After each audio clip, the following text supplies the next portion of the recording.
Hello, I'm Pablo Rocco, and you're listening to Reprint, brought to you by the Temple News. Your in-depth look into the stories you need to know about. This week, I speak to sports editors Ryan Mack and Colin Schofield about the upcoming football season and the challenges the Owls will face. Then I speak to assistant news editor Nurbanu Sahin about the new Temple Student Government Administration and their plans for the year. First interview of the third season, I think, of Reprint, my second season, with sports editor, I was about to say news, Ryan Mack, assistant sports editor, Colin Schofield. We're going to talk a little about football preview. It seems to be like it's going to be a little bit disappointing news, but I mean, overall, how are you guys feeling about this season? You know, part of me wants to say optimistic. Like, I really, really do. I like Coach Stan Drayton. I like the team that he brought around.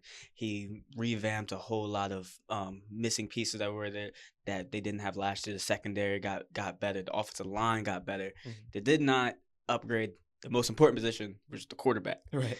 You know, you lose EJ Warner, one of the best quarterbacks that Temple's had in recent memory, and you're currently they play on Friday now, and they haven't even named a starting quarterback. If you go on the depth chart, it literally says or like Forrest Brock or Evan Simon or Tyler Douglas. That's a recipe for disaster kind of going into the year. So I don't really have high hopes. I'm hoping that, they can finally win more than 3 games, something that Stan Drayton has been able to do, or just even win a road game, something that Stan Drayton has not been able to do. But as of right now, not really feeling too optimistic. I think I'm in the same boat here with Ryan. You need a quarterback to win, and unfortunately, that's the weakest point of this Temple team.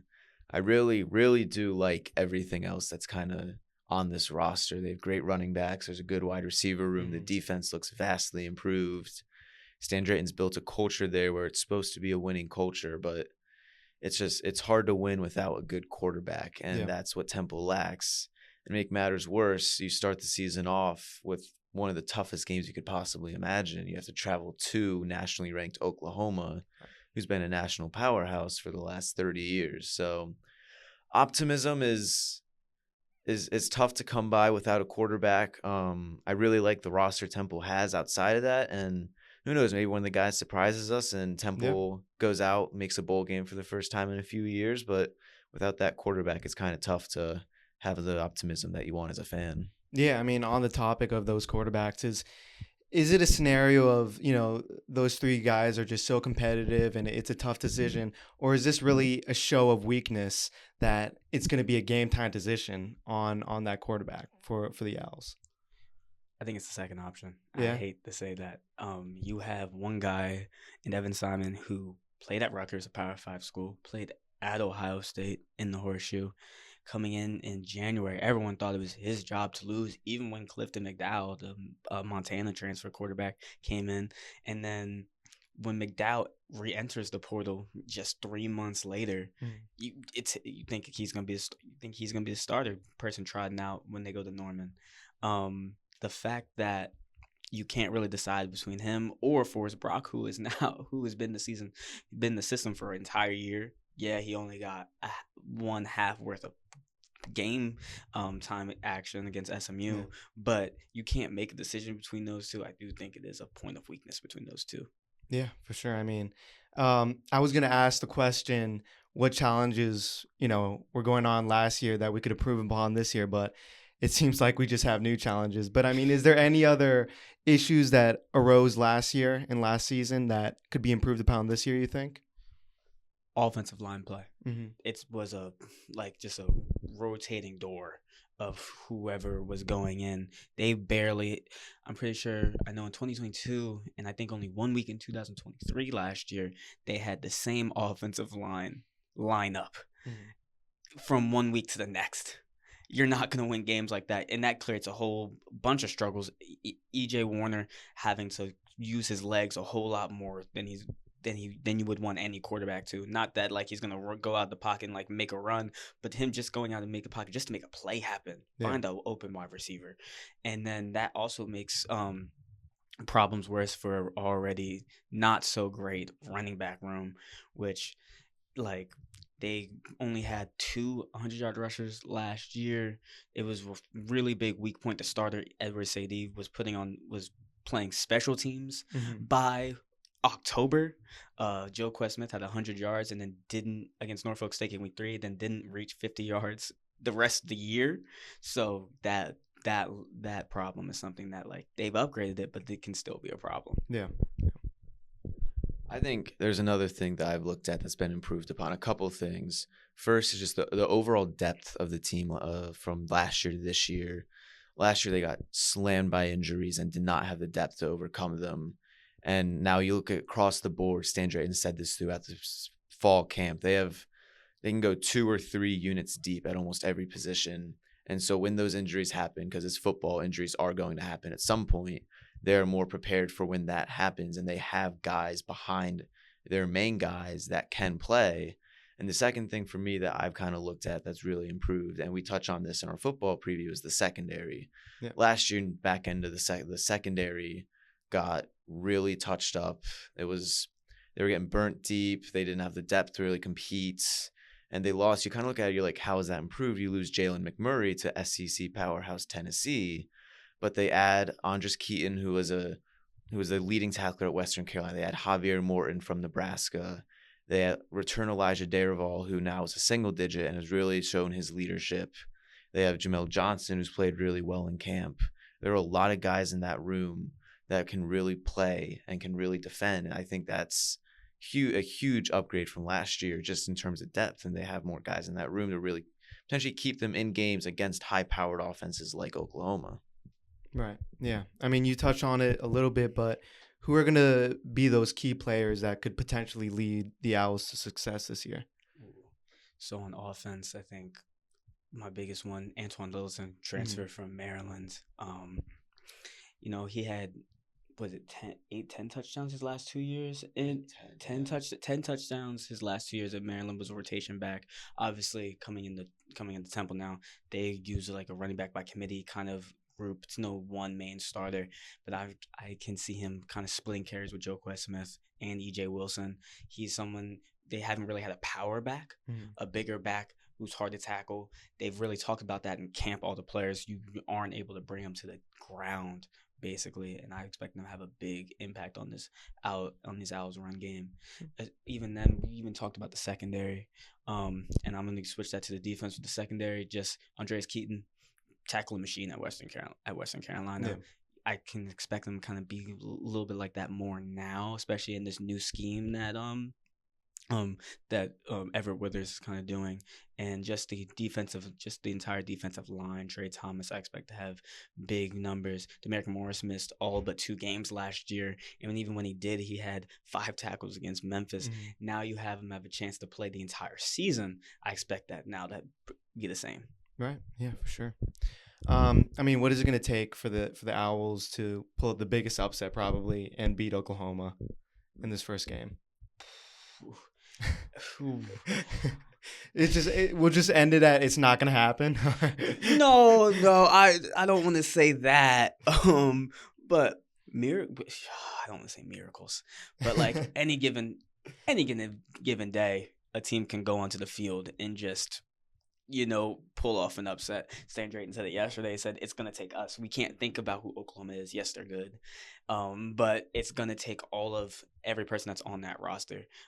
Do I think it's possible? Not really. But everything would have to go right for that team. And maybe, just maybe, a little bit of luck. Yeah, for sure. Agreed with Ryan. It's a very, very slim chance.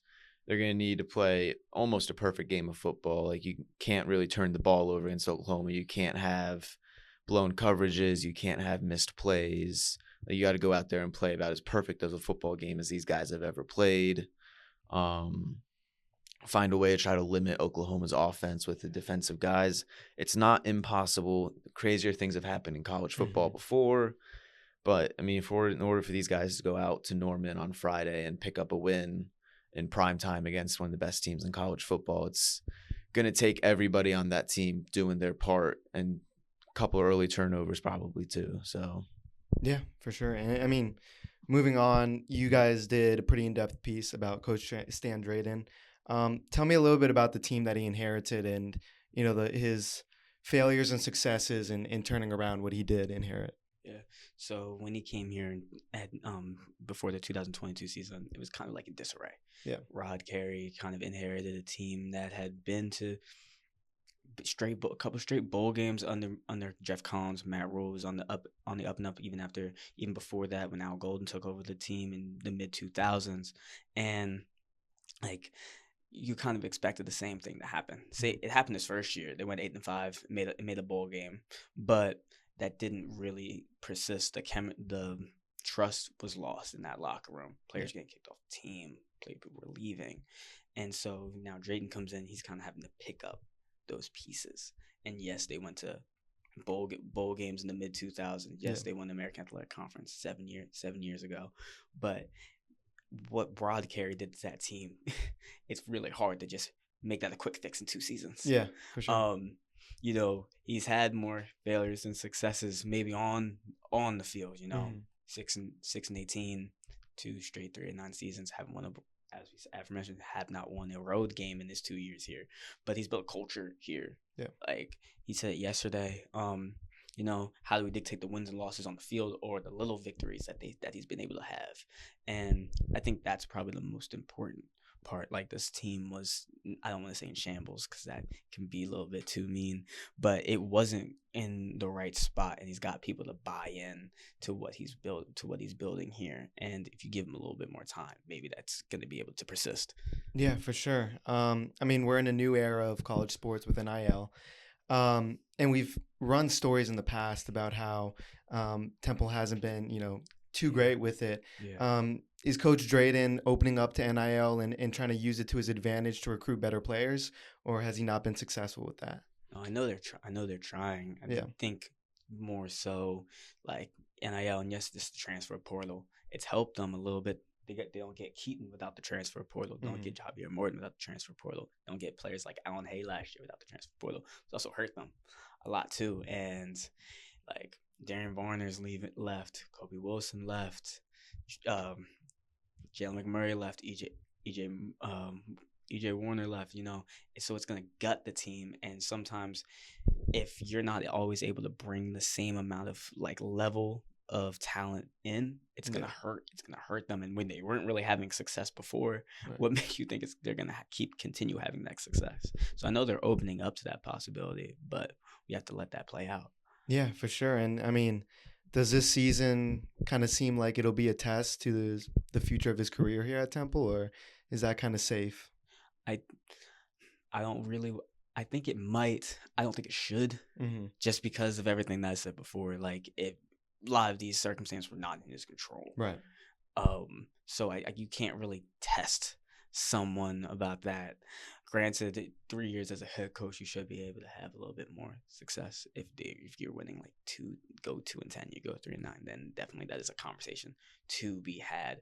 But if they're like go like 4-8 or like 5-7, no, you should not even like think about getting rid of him. I don't know what you have to say. I agree. I don't think this is entirely his fault. Again, year 3, you kind of have to make improvements. This is not a waiting game for these athletic directors. Like they want to see success quickly. Success needs to be had quickly here. And unfortunately, we haven't seen that so far. And all signs point to kind of a 3rd straight year of not great football on the field. But again, he came in and completely rebuilt a culture that was horrible before he got here. It was a really, really bad situation. And he has come in and gotten every single player in that locker room to buy into what he wants. And that is what I think is almost as important as fixing the on-field results, is you get your guys bought in. Now they can buy in on the field too. And that's where you start to see the results. It sucks because this might be a make or break year for Stan Drayton. It really might. If they go 3-9 or worse again, we might be having uncomfortable conversations in the winter about who's going to be the head coach of Temple football in 2025. I don't think it should be that way. I think he needs 1 or 2 more years, really. Like he got his 2nd full recruiting cycle done. And so he's getting more and more of his guys here. Yeah. But he can keep building that. If he gets a couple more, he could really turn this thing around if he just might need a couple more years. Yeah, for sure. What are your guys' record predictions for this season? I had them going 2-10 this year. Yeah, Okay. not really optimistic at all. Got So. you. I have a third straight 3-9 season coming for Temple. Alrighty, well, looks like it's going to be a rough season, but you guys will be inside the link, following along. I'll be outside the link, supporting from the tailgate. But yeah, I mean, thanks for coming on, guys, and make sure to tune in the playbook next week. Now I speak to Assistant News Editor Nurbanu Sahin about the new Temple Student Government Administration and their plans for the year. We have Nurbanu, who is an Assistant News Director or Editor. Wrong student media organization, but All good. Here at TTN, and you wrote a story about some of TSG's goals this year. You spoke to them. Can you give me like a quick rundown of what that was about? Yeah, so they were sworn in before we left school, I think, something along those lines. And over the summer and now they've been working on like different projects that they want to bring forward, different things they want to advocate for. And so I was just talking to them about that. They brought back like limited guest swipes because, that got taken away last semester. Working on improving flights, community engagement, like projects for students at Temple to work on to improve their resume or just to like get out into the community.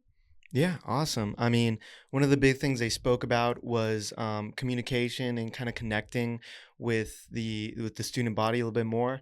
What are kind of the problems that we saw in the past with communication and connection, and how are they changing that?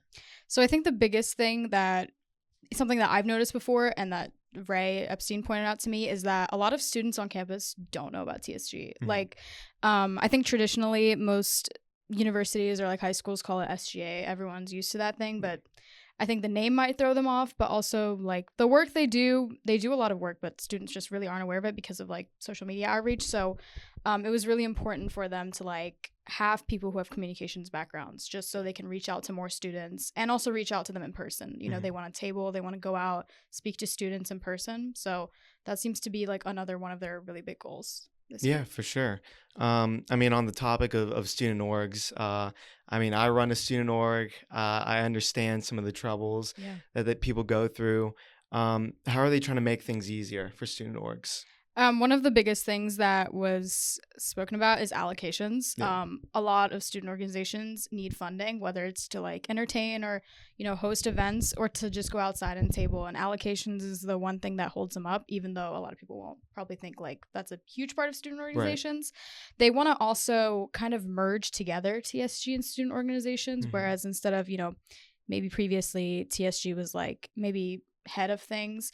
Now they want to take like when I spoke to Wes, the director of community engagement, he wants to kind of do a roundtable with other student organizations on campus that also do community engagement and just work together to bring out more possibilities. And I think it's just to make the student experience on campus a lot, more vivacious maybe. Yeah, for sure. And on the topic of, community outreach, you talk about some plans that they have to do that with like a mentoring opportunity. Tell me a little bit about what that is, because that seemed like really cool to me. Yeah, it was really cool to hear about it. So Isabel Bernard, she joined a position that was just created this year, the youth outreach and also community engagement. So she kind of co-directs with Wes.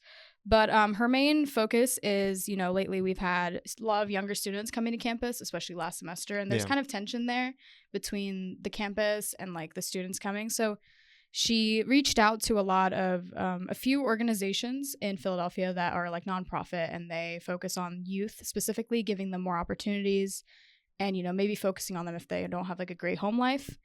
And she wants to just like form a bridge between those, the students and students at Temple, and just like offer them mentoring, someone who's like maybe a big brother, big sister kind of thing.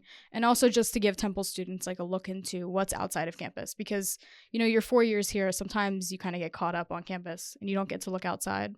Yeah, for sure. I mean, Ray has an extensive past of advocacy and, being out there on the front lines and fighting for people. How does that kind of seem to be playing into the new position as TSG president in these early days of the year? I think that their experience with leadership will help them greatly. A lot of, I think Kiyah's also on, the Vice President Kiyah. Right. She's on, reforming gen ed courses and stuff like that. Isabel's also part of SAFSA. And I think together, like, they know a lot about what it takes to do, the process of, getting these projects out and about. And Ray also said she doesn't want SASA to just be the focus of TSG. She wants to bring in every single other student organization, because it's not hers just matters. It's, everyone else also has a voice. So yeah, I think, all the projects are like new in the works, but I think that there's a really big future for us this year with this new administration. Yeah. And they talked a little bit about, centralizing an area on their website for student resources.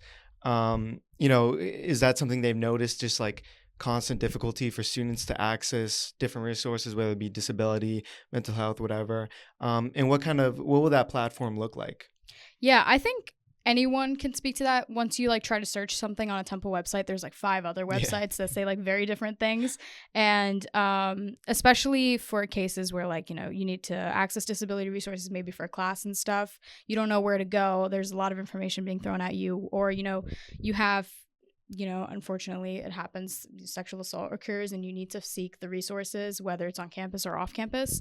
The thing that they want to do is just find all these resources and just put them in one single place, organized clearly, just so that students can easily go and find the resources that they need. Yeah, for sure. I mean, is there anything else you'd like to say on this story?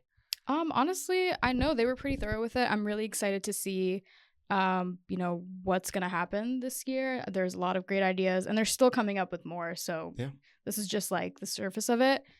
I'm excited to see. I think they have their first coalition meeting next week. I'm excited to go see that. So hopefully I get to see more and report more on what they do. Yeah, for sure. Yeah. Thank you to our editors, Ryan, Colin, and Nurbanu, for joining me on this episode. And make sure to check out all their work on the Temple News website. I'm Pablo Rocco, podcast editor for the Temple News, and this is Reprint.